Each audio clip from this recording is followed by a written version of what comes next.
வாக்குல ரெண்டு காதல், ஹே காத்து வாக்குல ரெண்டு காதல். நான் மறுபடியும் சொல்றேன், ஏன் நல்லதுக்காக தான் செஞ்சேன்னு சொல்லி நீங்க செஞ்ச தப்ப நியாயப்படுத்தாதீங்க. ஆமாப்பா, சரவணன் கிட்ட நம்ம அளவுக்கு காசு இல்லதான். அதெல்லாம் தெரிஞ்சுதானே நான் அவனை லவ் பண்ணேன்.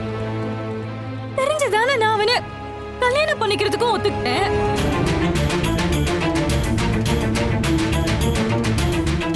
ஏன் தெரியுமாப்பா, நீங்க சேர்த்து வச்ச சொத்து தராத சந்தோஷத்தை, சரவணனோட உண்மையான அன்பு எனக்கு கொடுத்துச்சு. அதனாலதான் நான் அவனை லவ் பண்ணேன்.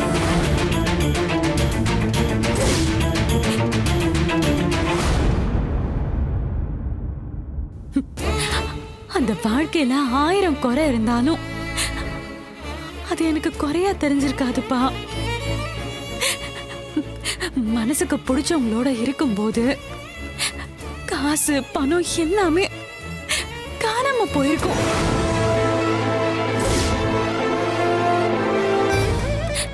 எனக்கு புரியவே இல்ல, கல்யாணத்தை முடிவு பண்றது 2 பேரோட மனசு தானே. இந்த காசு பணம் எங்க இருந்து வந்துச்சு? இப்படி கல்யாணத்தை டிசைட் பண்றது இந்த அந்தஸ்தும் கௌரவம் தானா? அப்படி ஒரு கல்யாணத்தை பண்ணிக்க எனக்கு கொஞ்சம் கூட விருப்பம் இல்ல.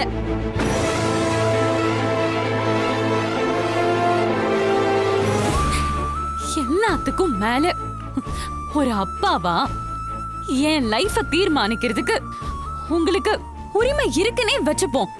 ஆனா சரவணனோட வாழ்க்கையை தீர்மானிக்கிறதுக்கு நீங்க யாரு?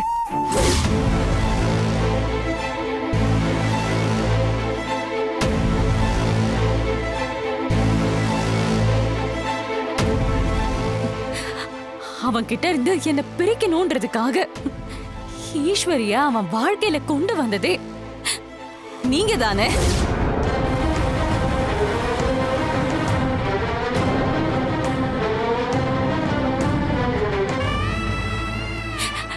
என் மனசுக்கு பிடிச்சவனோட நான் சேரக்கூடாதுன்னு சரவண மனசுக்கு பிடிக்காத ஈஸ்வரியோட அவனை சேர்த்து வச்சது எந்த விதத்துல நியாயம்பா?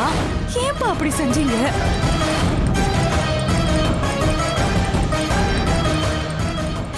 நீங்க சுப்பீரியாரிட்டி காம்ப்ளெக்ஸ்னால எத்தனை பேரோட வாழ்க்கை நாசமா போயிருக்குன்னு தெரியுமா? அதுக்காக இப்ப என்ன பண்ண போற? சரவணனை கல்யாணம் பண்ணிட்டு அவனோட சேர்ந்து வாழ போறியா? சொல்லு.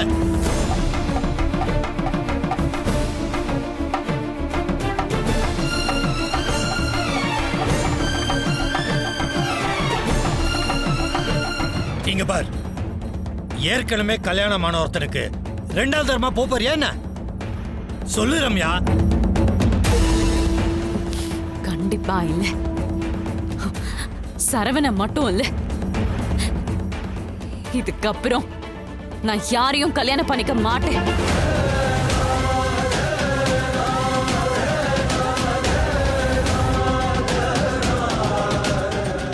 வார்த்தைக்கு வார்த்தை என் கல்யாணத்தை பார்க்கணும் நீங்க சொல்லிட்டு இருப்பீங்கல்ல,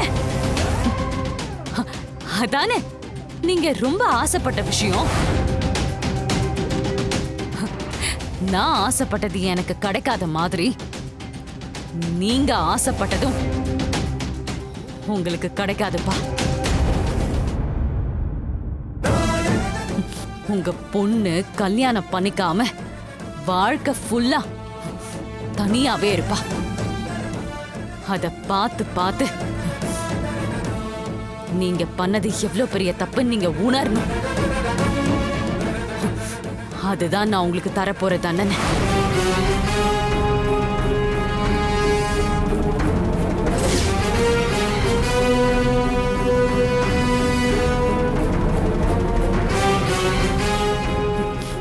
இதுக்கு மேல நான் உங்களை பார்த்து பேசுறதுக்கு எனக்கு விருப்பம் இல்லை. தயவு செஞ்சு இங்க இருந்து போயிடுங்க. ப்ளீஸ் போயிடுங்க.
வீட்டுக்குள்ள வந்து நானும் ரம்யாவும் பேசுறத கேட்டிருப்பாளோ? எல்லாம் இந்த குடும்பத்தால தான் வந்தது.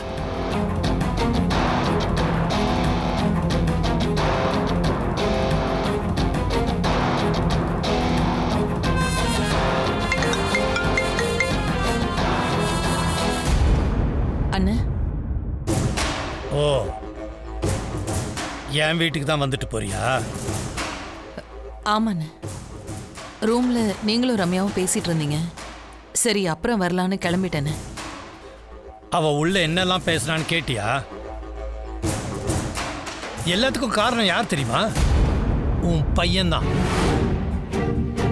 புருஷனை இழந்து 3 பிள்ளைங்களோட கஷ்டப்படுறியேன்னு நினைச்சு அவனுக்கு வேலை போட்டு கொடுத்து கூடையே வச்சுக்கிட்டதுக்கு எனக்கு அவன் திரும்ப என்ன செஞ்சிருக்கான்னு பாத்தியா?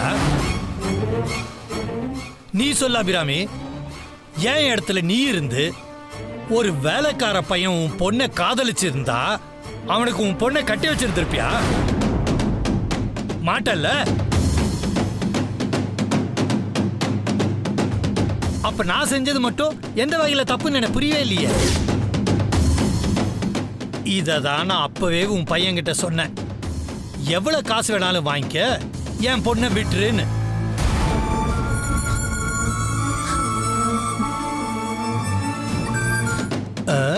ஆனா அப்ப பெரிய உத்தம மாதிரி காசே வேணான்னு சொல்லிட்டு இப்ப நடந்ததெல்லாம் ரம்யா கிட்ட போட்டு கொடுத்து என்ன பழி வாங்குறான்ல அவன். போதும், எல்லாத்துக்கும் நல்லது செய்யணும்னு நினைச்சு நான் வாங்கி கட்டிக்கிட்டதெல்லாம் போதும். இனிமேல உன் குடும்பத்துக்கும் எங்களுக்கும் எந்த விதமான சம்பந்தமும் இல்லை. எக்காரணத்தை கொண்டும் இனிமே என் வீட்டு பக்கம் வந்துடாத. இல்லண்ண, நான் சொல்றத கொஞ்சம் பொறுமையா கேளுங்க. நீ எதையும் பேசிடாத. அதை கேட்கிற மனநிலையில நான் இல்ல. அப்படியே போயிடு. இல்லைன்னா நான் மனுஷனாவே இருக்க மாட்டேன். அவ்வளவுதான் சொல்லுவேன். இனிமே என் வீட்டு பக்கம் வந்துடாத.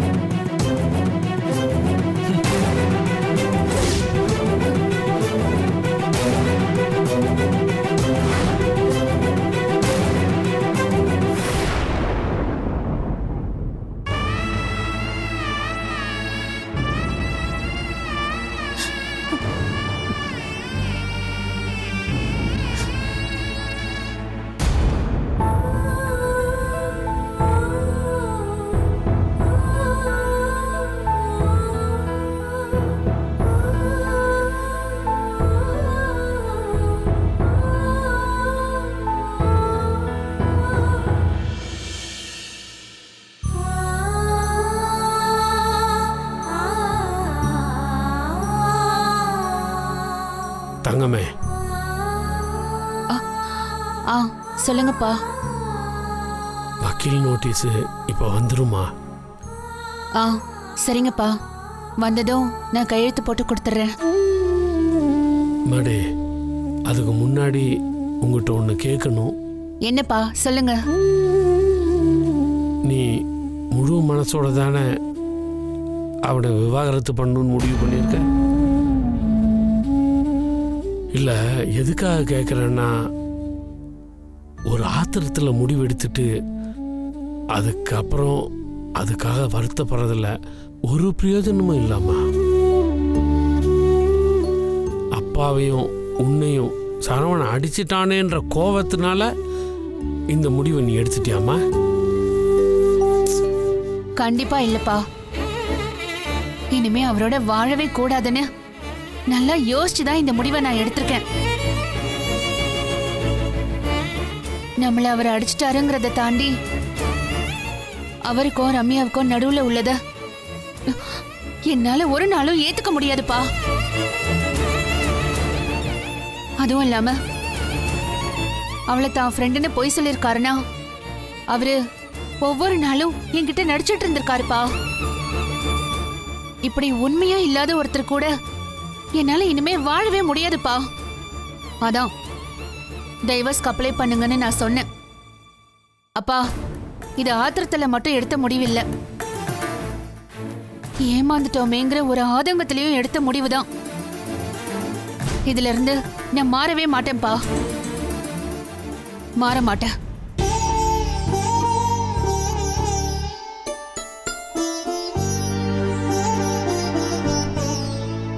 ஏங்க நோட்டீஸ் கொண்டு வந்துட்டாங்க. வக்கீல் கீழே கூப்பிடுறாங்க. மாடி வா போலாம். வா.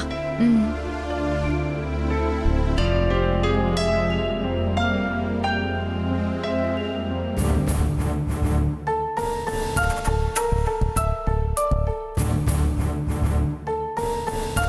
நோட்டீஸ் ரெடி பண்ணிட்டீங்களா? ரெடி பண்ணிட்டேன் சார். எல்லாம் கிளியரா இருக்குல்ல? Clear. எந்த கரெக்ஷனும் இருக்கு சார்? சரியா இருக்கு சார். சொல்லுங்க. நம்ம பேச விஷயமெல்லாம் ஆட் பண்ணிட்டீங்களா? ஆமா சார். அந்த கள்ள தொடர்பு விஷயம் பாத்து அடிச்சது. அதான் நான் இருக்கேன்ல. தங்கச்சி அடிச்சதையும் சேர்த்து மெயின் போட்டுக்கிட்டீங்களா? மேட்டர் அதானே, அதையும் நோட் பண்ண சொல்லிட்டேன். கவலைப்படாதீங்க. வாங்கம்மா. வணக்கம் சார். அப்புறம் சொன்ன மாதிரியே டாக்குமெண்ட்ஸ் எல்லாம் ரெடி பண்ணி கொண்டு வந்துட்டேன்.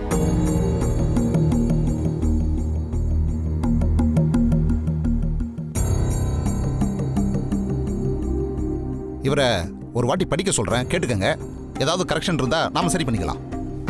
ஓகே வக்கீல் சார். மாடி ஆ படிக்க சொல்லுங்கப்பா. யோகேஷ் அதை எடுத்து படிப்பா. Okay sir. Thiru R Saravanan, தாயாரின் பெயர் ரா அபிராமி. அவர்களுக்கு எனது கிளையண்ட் திருமதி ஈஸ்வரி, டாட்டர் ஆஃப் தண்டபாணி அவர்களின் அறிவுறுத்தலின்படி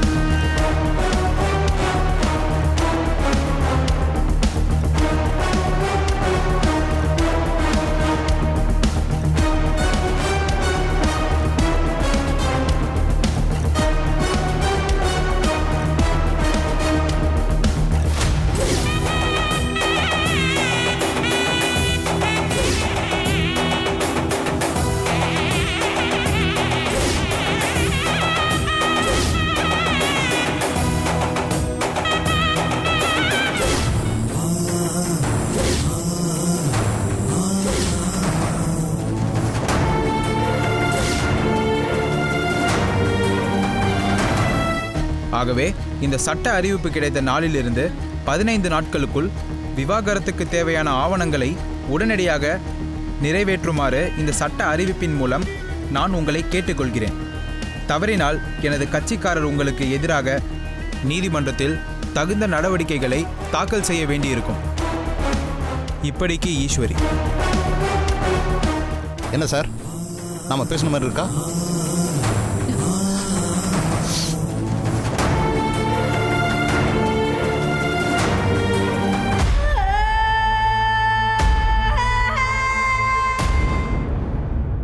என்ன தண்டபாணி சார், உங்களுக்கு ஓகே தானே? ஓகே வக்கீல் சார். மாடி உனக்கு ஓகேவா?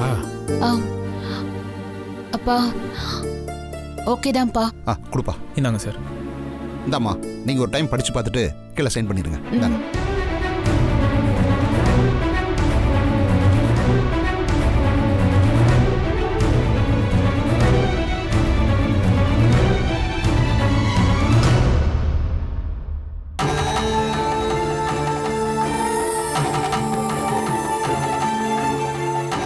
மாடி அதை படிச்சு கரெக்டா இருக்குன்னு பாத்துக்கிறியா?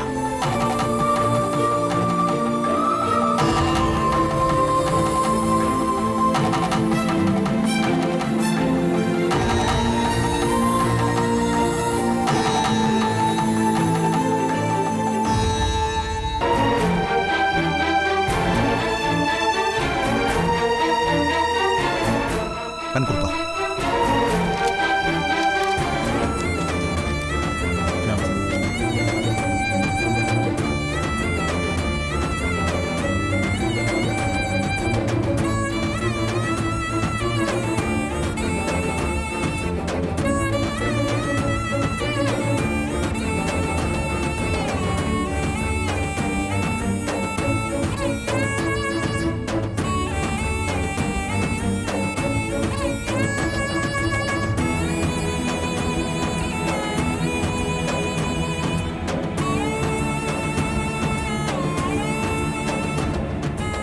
என்னம்மா ஆச்சு?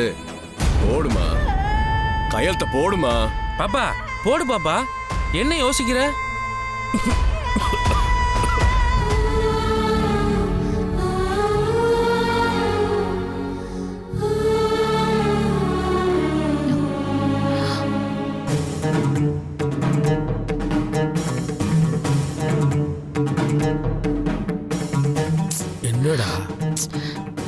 எழுதலப்பா.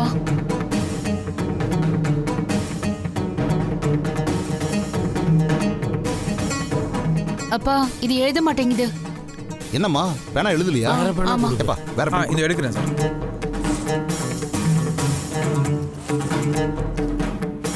எடு.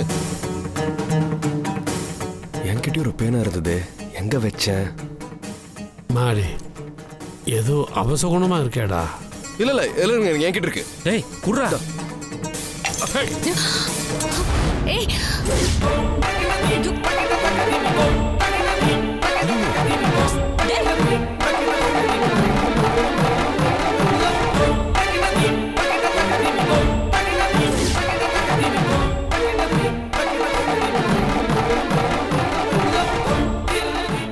டேய் என்னடா நீ பாத்து பண்ண மாட்டியா? நம்ம கவனிக்கல. ஏங்க என்னங்க இது? சாரி. கையெழுத்து போடும்போது பேனா எழுத மாட்டேங்குது, இப்போ நோட்டீஸ் பேப்பர்ல தண்ணி கொட்டிருச்சு. ரொம்ப அபசகுணமா இருக்குங்க. மா நீ பாட்டுக்கு ஏதோ அபசகுணம் இதுன்னு சொல்லிட்டு இருக்காத. சார் தெரியாம நடந்துருச்சு. உங்க ஜூனியர் அனுப்பி இன்னொரு காப்பி எடுத்துட்டு வர சொல்லுங்க. ம் சரிப்பா. யோகேஷ் சார் வேற ஏதாவது எக்ஸ்ட்ரா காப்பி கொண்டு வந்திருக்கியா? ஆமாம் சார், எக்ஸ்ட்ரா காப்பி இருக்குது சார். எடுத்துட்டு வந்திருக்கல இப்போ? எடுத்துகிட்டு வந்திருக்கேன், பேக்கில் தான் இருக்குது. Okay super. அப்பாடா ஒன்றும் ப்ராப்ளம் இல்லை. கொடு. இதை கொஞ்சம் எடுத்து மீனாட்சி துணி எடுத்துட்டு வந்து அதை தொடச்சு விடுமா. பாருங்கள் சார்.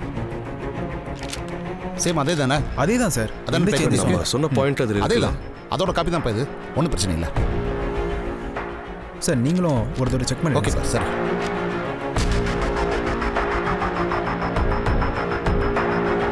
இல்லை யோகேஷ் ஓரமாக வை.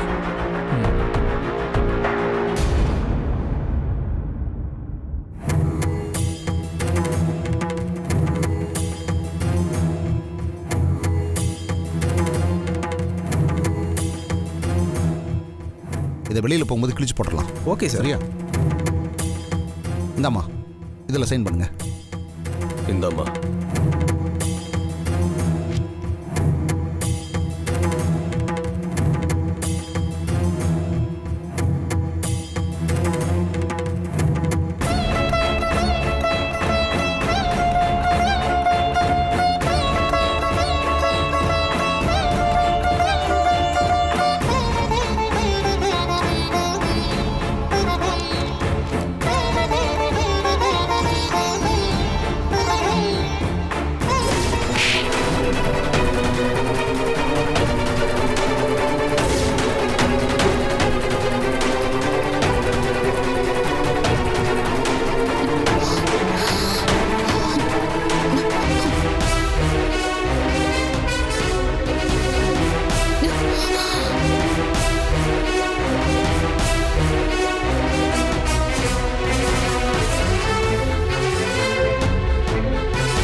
நீ நான் பார்த்துக்கிறேன்.